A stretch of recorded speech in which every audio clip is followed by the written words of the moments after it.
এই তীব্র গরমে আমরা প্রত্যেকেই কিন্তু কম তেল মশলা ব্যবহার করে রান্না করা খাবার খেতে কিন্তু বেশি পছন্দ করি। সে মাছ মাংস হোক কিংবা শাকসবজি। যেকোনো কিছুই কিন্তু আমরা কম তেল মশলা ব্যবহার করে হালকা খাবার-দাবার খেতে বেশি পছন্দ করি। আজকে আমি এই তীব্র গরমে উপযুক্ত একটা চিকেন রেসিপি নিয়ে এসেছি। আমার আজকের রেসিপি গন্ধরাজ চিকেন বা গন্ধরাজ মুর্গ কিংবা লেবু লঙ্কা মুরগি। এই লেবু লঙ্কা মুরগি বানাতে কিন্তু উপকরণ খুব একটা বেশি প্রয়োজন হয় না। খুব অল্প তেল মসলা ব্যবহার করেই বানিয়ে নেওয়া যায় এবং খেতেও কিন্তু হয় অসাধারণ। ভীষণই মুখরোচক হয়। আসুন কিভাবে তাহলে বানাচ্ছি দেখে নেওয়া যাক আজকের ভিডিওটাতে। এখানে আমি গন্ধরাজ চিকেন বানানোর জন্য নিয়েছি ১ কেজি পরিমাণে হাড় সহ মুরগির মাংস। এখানে আপনারা চাইলে শুধুমাত্র বোনলেস পিস দিয়ে কিন্তু করতেই পারেন। তবে আমি সব রকম মিশিয়ে নিয়েছি। আর চিকেনের পিসগুলো কিন্তু খুব বেশি বড় রাখিনি, নরমাল কারি কাট রেখেছি। চিকেনের পিসগুলো যদি খুব বেশি বড় রাখা হয় তাহলে রান্নাটা হতে সময় লাগবে। আর যদি সাইজে ছোট রাখা হয় পিসগুলো তাহলে কিন্তু রান্নাটা হতে সময় লাগবে না। আচ্ছা, এছাড়াও প্রয়োজন পড়বে গন্ধরাজ লেবু।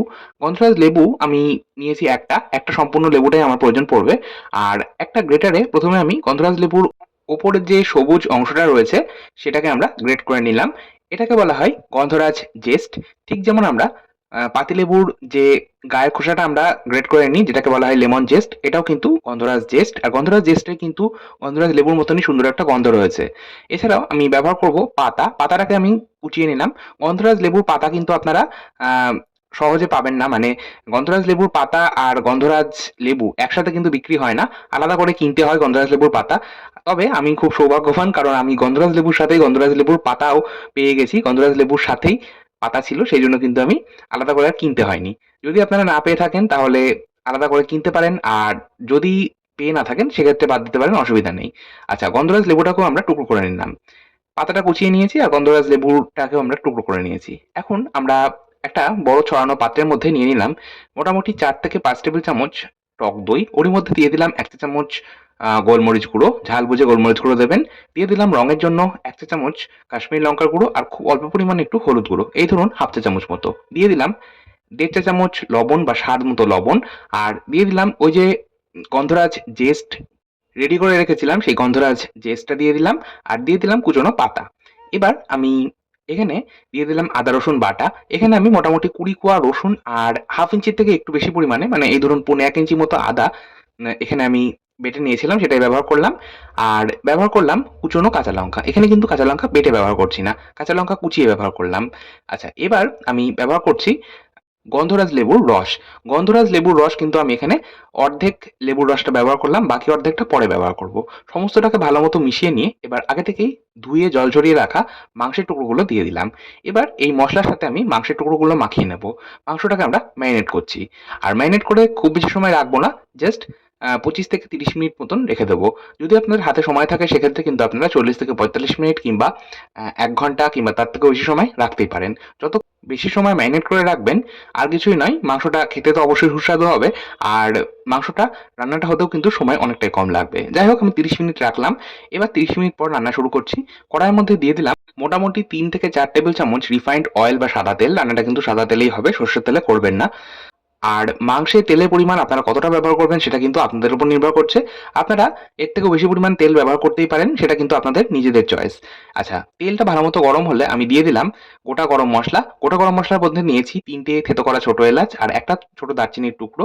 এছাড়াও ব্যবহার করেছি ১/২ চা চামচ গোটা জিরে, একটা গোটা শুকনো লঙ্কা ব্যবহার করেছি। ব্যবহার করলাম ২ টো কুচনো কাঁচা লঙ্কা আর দিয়ে দিলাম একটা গন্ধরাজ লেবুর পাতা। গন্ধরাজ লেবুর পাতাটা আমি টুকরো করে ব্যবহার করলাম। ঠিক যেমন আমরা মাংস রান্নার ক্ষেত্রে সাধারণত তেজপাতা ব্যবহার করি, এখানে কিন্তু আমরা ফ্লেভারের জন্য ব্যবহার করলাম গন্ধরাজ লেবুর পাতা। গন্ধরাজ লেবুর পাতা এইভাবে তেলে ফোড়ন হিসেবে ব্যবহার করলে গন্ধটা কিন্তু ভীষণ ভালো হয়। আচ্ছা, ফোড়নটাকে একটু নাড়াচাড়া করে জাস্ট ১৫ থেকে ২০ সেকেন্ড নাড়াচাড়া করে ভেজে নেওয়ার পর দিয়ে দিলাম ৩ টে মাঝারি সাইজের কুচিয়ে রাখা পেঁয়াজ। পেঁয়াজটাকে আমরা একদম ছোট করে কুচিয়ে নিয়ে ব্যবহার করছি। আপনারা চাইলে পেঁয়াজ বাটাও ব্যবহার করতে পারেন। পেঁয়াজটাকে আমরা ১ম এ হাই ফ্লেমে মিনিট ২-৩ এর সময় ধরে ভেজে নিলাম। পেঁয়াজটা হালকা লালচে রং ধরলে বা বাদামি রং ধরলে দিয়ে দিলাম ম্যারিনেট করে রাখা মাংসের টুকরোগুলো। মাংসের টুকরোগুলোই কিন্তু এই পর্যায়ে শুধু দিয়েছি। মাংস ম্যারিনেশনের যে এক্সট্রা মসলা সেটা কিন্তু এখনো দিইনি। মাংসের টুকরোগুলো দিয়ে আমরা পেঁয়াজের সাথে ১ম এ হাই ফ্লেমে মোটামুটি ৩ থেকে ৪ মিনিট ভেজে নেব। মাংসের টুকরোগুলো যদি ১ম এই হাই ফ্লেমে একটু ভেজে নেওয়া হয় মিনিট ৩-৪ এর সময় ধরে, তারপর মাংসটা কষানো হয় তাহলে মাংসের স্বাদটা কিন্তু ভীষণ ভালো হয়। ৪ মিনিট আমি মাংসটাকে হাই ফ্লেমে কষিয়ে নেওয়ার পর মাংস ম্যারিনেশনের যে এক্সট্রা মসলা ছিল সেটা দিয়ে দিলাম। আর ওই পাত্রের মধ্যে সামান্য একটু জল দিয়ে আমি গরম জল ব্যবহার করেছি, সেটা দিয়ে কিন্তু আমি ভালো মতো বাটিটা ধুয়ে দিয়ে দিলাম এক্সট্রা ম্যারিনেশনের মশলাটা। এবার আমরা গ্যাসের ফ্লেমটাকে লো মিডিয়ামে রেখে কাভার করে মাংসটা রান্না করব। মোটামুটি ১২ মিনিট আমি মাংসটা রান্না করেছি কাভার করে। তবে মাঝে, মাঝে অবশ্যই ঢাকা চাপা সরিয়ে কিন্তু আপনারা একবার নাড়াচাড়া করে নেবেন, না হলে কিন্তু আবার নিচে লেগে যাবে। আর মাংসে কিন্তু আলাদা করে আমি কোনো রকম জলের ব্যবহার করিনি। মাংসের থেকেই জল রিলিজ করেছে। যেহেতু টক দই আর লেবু দিয়ে মাংসটা মাখানো ছিল, তাই অনেকটা পরিমাণ জল ছেড়েছে মাংসের থেকেই। আর সেই জলেই কিন্তু মাংস সুসেদ্ধ হয়েছে। আমি ১২ মিনিট পর ঢাকা চাপা সরিয়ে একবার একটু নাড়াচাড়া করে দেখে নিলাম। আর মাংসটা কতটা সেদ্ধ হয়েছে সেটা একটু দেখে নিলাম। তারপর আমি আরো ৫ মিনিট মতন লো ফ্লেমে এটা কভার করে কুক করলাম। ৫ মিনিট পর ঢাকা চাপা সরিয়ে নিয়ে দিয়ে দিলাম ২ টো চেরা কাঁচা লঙ্কা। কাঁচা লঙ্কা এই সময় দিলে ঝাল হবে না, গন্ধ বজায় থাকবে। সামান্য একটু চিনি দিলাম। অবশ্যই এই রান্নায় কিন্তু একটু চিনি ব্যবহার করবেন। একটু টক মিষ্টি রান্নাটা হবে স্বাদটা। আর সেটা কিন্তু খেতে বেশ ভালো লাগবে। তারপর আমি গ্যাসের ফ্লেম বন্ধ করে দিয়ে দিলাম বাকি অর্ধেক গন্ধরাজ লেবুর রস। সমস্তটা মিশিয়ে নিলেই রেডি।